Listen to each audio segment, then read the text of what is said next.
और लखनऊ से इस वक्त की एक बड़ी खबर है। रविदास ही होंगे समाजवादी पार्टी के प्रत्याशी रविदास मेहरोत्रा, जिनका नामांकन वैध पाया गया है। निर्वाचन आयोग ने नामांकन वैध पाया। सपा ने आशुतोष वर्मा से भी हालांकि यहां पर पर्चा भरवा दिया था।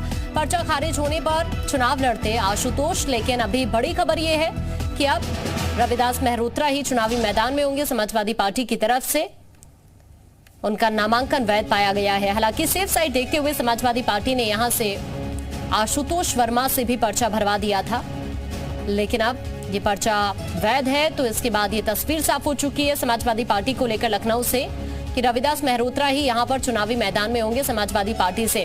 हालांकि इसी सीट से रक्षा मंत्री राजनाथ सिंह भी चुनावी मैदान में है, लेकिन दूसरी तरफ समाजवादी पार्टी के प्रत्याशी रविदास ही होंगे।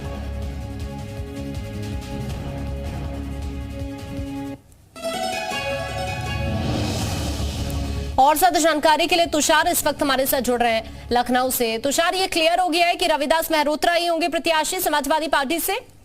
बिल्कुल, देखिए उनका जो नॉमिनेशन था उसको वैध मान लिया गया है। डीएम कार्यालय से जो जानकारी आई उसके बाद रविदास मेहरोत्रा के नॉमिनेशन को वैध मान लिया गया। हालांकि समाजवादी पार्टी ने दूसरा सिंबल जारी करके आशुतोष वर्मा जो इनके प्रवक्ता हैं उनसे भी नॉमिनेशन करा दिया था, क्योंकि रविदास मेहरोत्रा को लेकर कुछ संशय था कि उनको किसी चीज की एनओसी नहीं मिल पा रही थी। कई ऐसे उसमें जो क्राइटेरिया थे उसमें एनओसी नहीं मिल रही थी, और इसी को लेकर ये माना जा रहा था कि रविदास मेहरोत्रा का जो नॉमिनेशन है वो खारिज कर दिया जाएगा।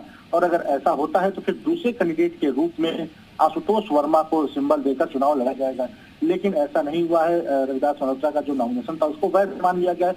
अब 3 दिन के अंदर आशुतोष वर्मा को अपना नॉमिनेशन वापस लेना होगा, जिससे कि रविदास मेहरोत्रा चुनाव लड़ पाएंगे। अगर ऐसा नहीं करेंगे तो फिर दोनों लोगों का जो नॉमिनेशन है उसको इनवैलिड मान लिया जाएगा। हालांकि तमाम जो आपको बताऊं तो जो क्राइटेरिया थे उसको रविदास मेहरोत्रा ने फुलफिल कर लिया है। उनके जो कागज थे, डॉक्यूमेंट थे वो पूरे कर लिए गए, और जो स्क्रूटनी हुई उसमें रविदास मेहरोत्रा के नॉमिनेशन को वैध मान लिया गया है। ठीक है तुषार, अभी के लिए आपका शुक्रिया जानकारी।